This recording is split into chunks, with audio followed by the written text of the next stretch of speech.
So I was asked to give a talk about IoT and wearables. As you know, it is a very exciting market. There are a lot of talks, discussions, articles, forecasts, numbers which are being given out about IoT. The name IoT was actually coined several years ago when it was first used. What we see today is actually a very interesting kind of situation we are in with regard to the IoT and its growth. First of all, IoT goes across many segments of our industry, from communications to medical to consumer. You can see many of those devices that could be considered an IoT device are already in use and have been in use for many years. We can see them around our homes. We can see them in a thermostat, in a fire alarm. We can see them in some of our appliances. We can see them in industrial segment of the market, in end-to-end. We can see them in automotive. And we can actually see them in wearables. So it is something which is happening as we speak. So the question is, what is new? Why so much intensity and talk about IoT? And one can think about it and look at it as purely as a hype. Or one can think about it and say, okay, is something big happening? And my conclusion is something truly big is happening with regard to the IoT. The question is now, what is it? The phrase IoT means the ability to connect many different devices or edge points eventually to a cloud. It's a big ecosystem. It involves endpoints. It involves gateways, which could be on a smartphone or a router, and it includes big analytics. It includes cloud-based services, and it includes people in our industry from all segments, from engineering to marketing to business to banking to people who provide their services and want to sell them through the IoT. So we are talking about a huge ecosystem. And I can tell you it is truly exciting to see such a momentum and to see how it is going to drive the next 5 or 10 years. And it is such a big universe that I do not consider myself in any way an expert to talk about this universe. So I will talk about the certain areas that I am involved with and I'm engaged with, and try to share with you my view and my vision in those areas. Among many quotations, many market numbers that I have seen, there is one that really has caught my eye, and I truly think is the engine behind the growth of the IoT. And that is a quotation that was given by Partners. It said, let me just read it. By 2018, 50% of the Internet of Things solutions will be provided by the startups which are less than 3 years old. We can estimate what the Internet of Things will be like now, but we know what most of the things that will exist in 2018, 20, or 25 are yet to be invented. Now remember, we are talking about probably 50 billion connected nodes by 2020, 2020 timeframe. A good portion of those nodes are yet to be invented. For me, that gives way for a really exciting environment for us as an engineers, for us as a technology providers. All of a sudden, I feel like I'm in heaven, because there's not one day that I go to work that we don't have a meeting about IoT, or what is our next product is going to look like, or what is the next technology that we require is going to look like. It is exciting because we can see the reality of what is happening real time and trying to grasp pieces of technology and put it together.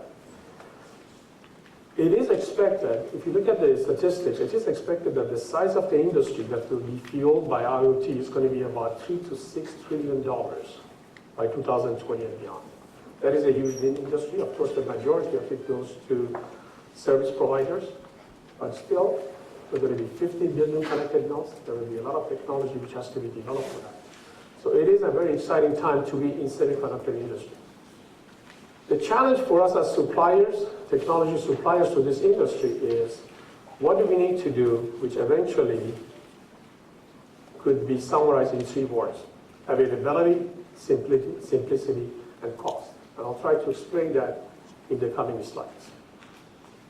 If you take the universe of the wearables, which is just one aspect of the IoT, correct? You see many different ideas and many different applications. Probably the only thing which has really made it in the market in a major way, and a lot of us, or some of us may be using it, are the wristbands or the smartwatches. And probably maybe less than 5% of the people here even use those. So, but that is the only thing which is truly out in the marketplace from a wearable point of view, deployed in a major way. There are a lot of discussions, there are a lot of products in development in different phases, from development, ideas, conceptions, promotions, early launch, which can cover anything from glass, the ways you want to be interacting with your multimedia, clothing, shoes, things that would help you to monitor your body, your health, your movement, your activity. So there are a lot of ideas which are at work to make those happen. Then we got to look at ourselves and say, okay, what do we do as a technology supplier? Okay, what is my role? What am I supposed to do in this? If every pair of shoe is eventually going to have a sensor embedded inside of it that can actually monitor your activity, think of it this way: simplicity, availability, and cost. So that device has to connect with something, which is mostly your smartphone, right? So how simple that connection would be. I doubt very much if most of us want to go buy a pair of shoes and a pair of socks and then go sit on our computer, try to connect it to a USB and program it so it works. No. Whatever we buy has to automatically connect, it has to be seamless, and it has to be ready to be used, right? The form factor is very important. It's got to be so small that you don't see it, you don't feel it, especially if you wear it on your body. It has to be rugged so it doesn't break as you're trying to do some activity with it. If it is a health monitoring device, it has to be certified and it has to go through its own sequence. So we're now looking at the universe, which is expanding, which has different requirements. And our job is to provide simplicity, cost, and availability. And think of it this way.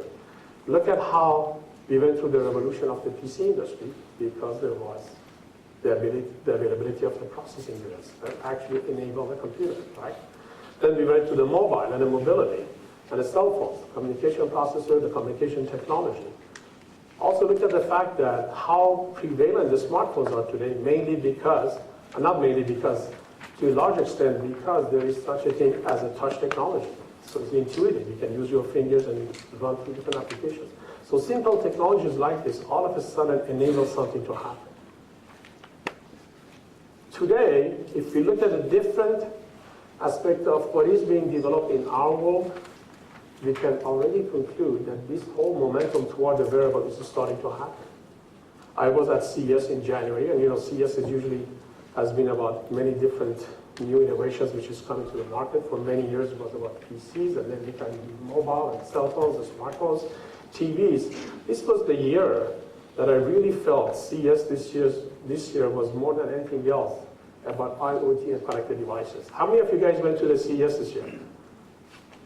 Did you walk across the hallways and you saw all these booths and new companies that did not exist 2 or 3 years before, but now they are there providing their solutions? So the momentum is already taking place. The movement is already taking place. Those devices are becoming available to the point that now we've got to start asking ourselves, okay, how big is this thing going to be? Because as people who have to manage businesses, we have to constantly think, okay, how much are we going to invest? Should we invest that many dollars in the product development that eventually becomes an IoT device, or should we stay in some of our own traditional businesses? So we got to believe in something to make that investment, right? And I have come to believe that this IoT market as a whole will be bigger than the prior revolution. I think it will be bigger than the smartphone. Because our imagination can really run wide, and the number of devices and the different type of applications that could be created are so wide and so enormous. I think we're looking at the beginning of a huge market to grow beyond what is being perceived. The year those number of devices that are going to be used, but I think it is going to be bigger than that because it's not clear what exactly every one of those devices are going to do yet. So fundamentally, we're going to ask ourselves a few questions. Okay, what is the practical use case for all these IoT devices? What is going to be driving that trend? What is the reason behind it? Is it a technical reason? Is it a fashion reason? Is it a social phenomenon? What is it? So we've got to think about those factors. Put it all together to see what does it all mean. And eventually we've got to see what are the technologies which are needed to break the code of these wearable devices. And I'd like to touch a little bit on that aspect of it in my presentation. What is very interesting is If you go and do a research and try to figure out what is the growth rate for wearable devices, you will find yourself that there isn't that much data available to project for you what's going to happen by 2015 or 2020. If you go and look at data to see how many cars will be sold, or how many electric cars will be sold, or how many TVs will be sold, or what will be the volume for the smartphones, you will find yourself in a much easier way to find data projecting it all the way to 2015 and 20. But if you go after wearables, you will have a hard time finding what I call high quality data to make a forecast. And the reason for it is, we have all different type of ideas of what those devices are, but it is very difficult to put it together, to decide, okay, what is the market going to do in 2015 and 2020? How many devices are going to be sold? So as a result, I can decide how much money am I going to invest on this product. And that is really explaining the situation we are in. We see the technologies which are coming together, we see the innovative ideas. It is very difficult to precisely pinpoint what should be done beyond the next 3 to 4 years. What is the market going to look like? And to me, that makes it a heaven for the entrepreneurs. People who have the right ideas coming in, taking advantage of this technology and making something big to happen. So we have to look at the trends. We have to see, okay, what are the trends which are going to make this momentum? What are the trends that are going to drive these things to happen, right? Those 50 billion units cannot only come from the wristbands, right, or glasses. There are not that many people in the world who want to have that many different type of wristbands, right? So there are got to be reasons behind factors that will drive this momentum and this growth. And the entrepreneurs who get the right idea, remember, more than 50% of the companies which are going to invent those devices are yet to be born. The entrepreneurs, which is yourselves, who can think about the right ideas of what those products would be, will find themselves in a great situation financially and emotionally and in every other way in the coming 10 to 20 years. Now let me talk about a couple of trends that I see that, in my opinion, will be a good growth vector for the wearable devices. The first one is what we call the self-quantification. So think about the idea to have devices and the ability to constantly collect the information around you. It could be your devices which monitor your health, your heart rate, your blood pressure, your sugar content, your temperature. Put it together, analyze it, and then that data could be used to measure your wellness, your health, to help you make the right decision about your diet, your exercise, your movements, your habits. Something that could be used for the elderly to constantly stay on the system so they could be monitored from a health point of view.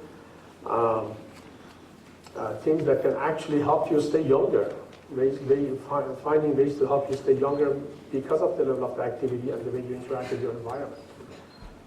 This self-quantification, as a concept, can be directly tied to what I call the sensor technology.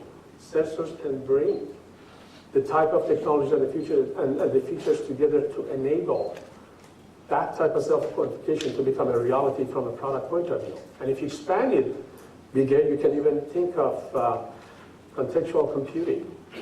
It would be true to say that the contextual computing will be the dominant force behind driving the technology and the technology for the IoTs.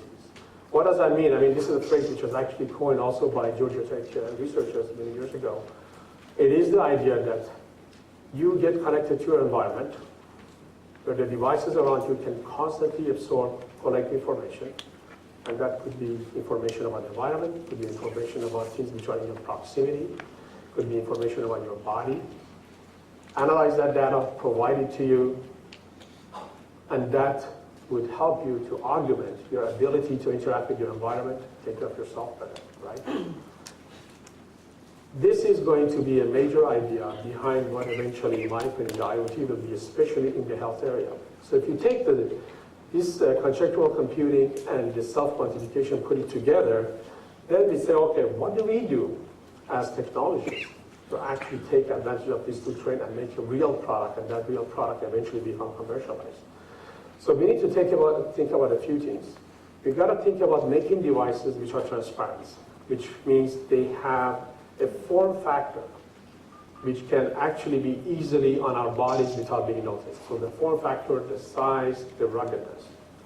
They're going to be devices to use. As I said earlier, if I want to buy a pair of Nike shoes to go running, I do not want to program the shoes. I just want to put them on and I want to go running.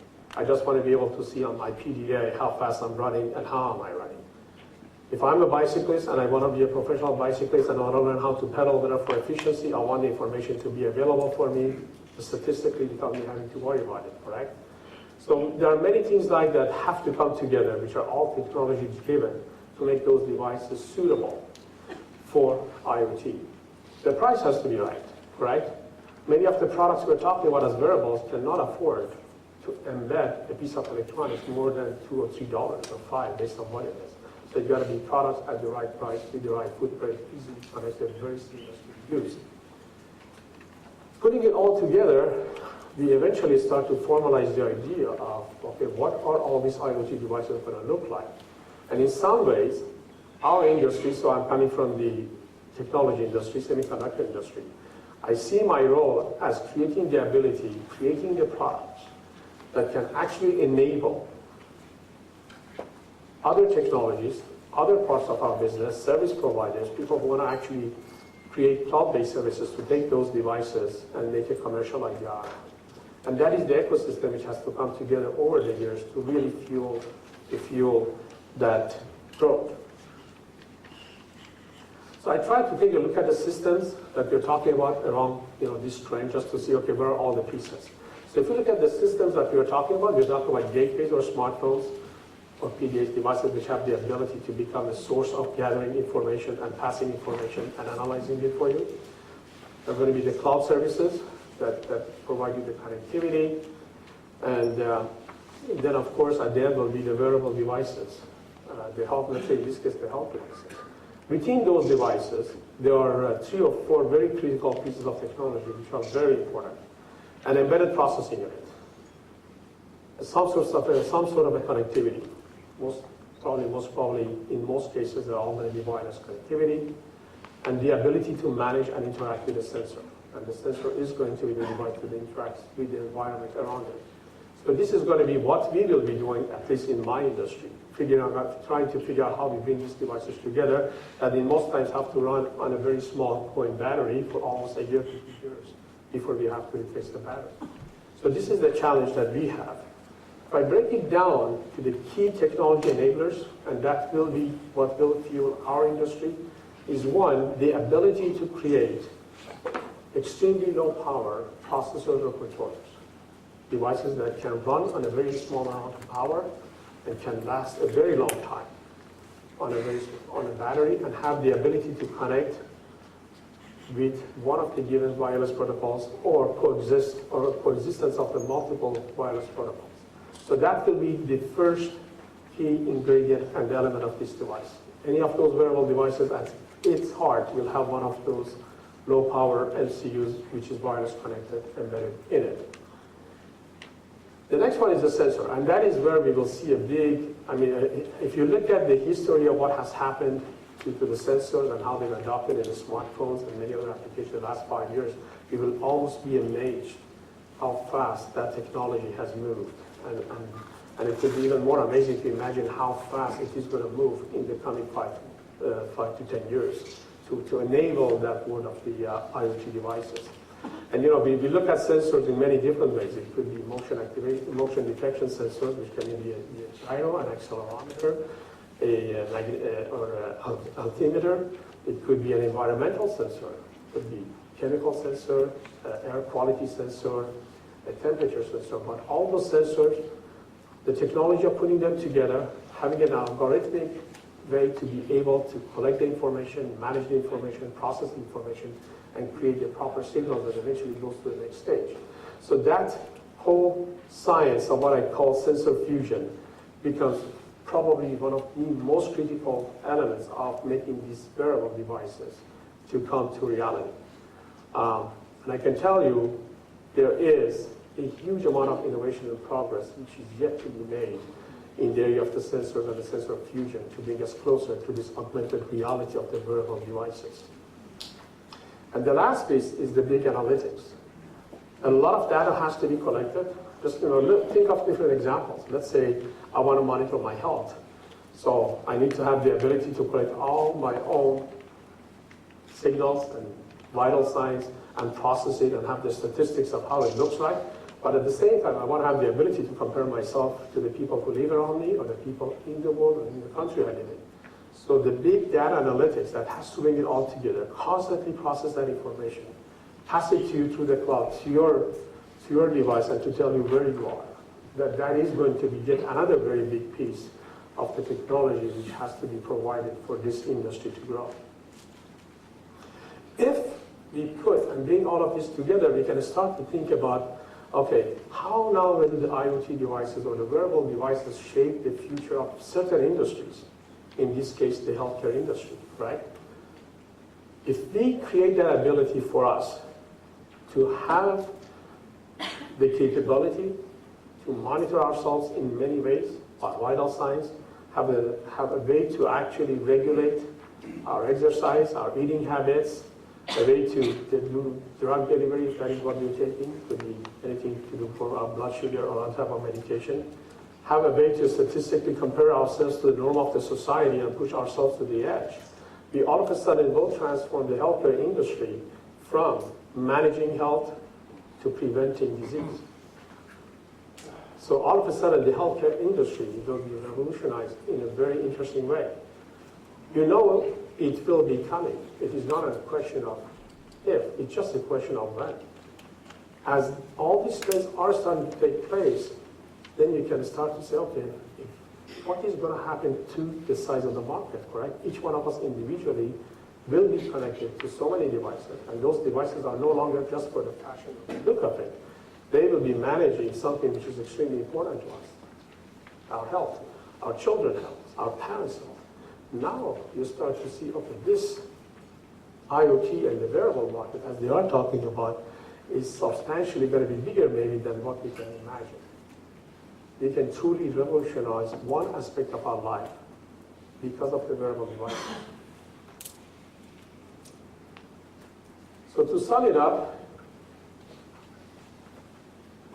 we see an IoT which is growing in many segments of our industries.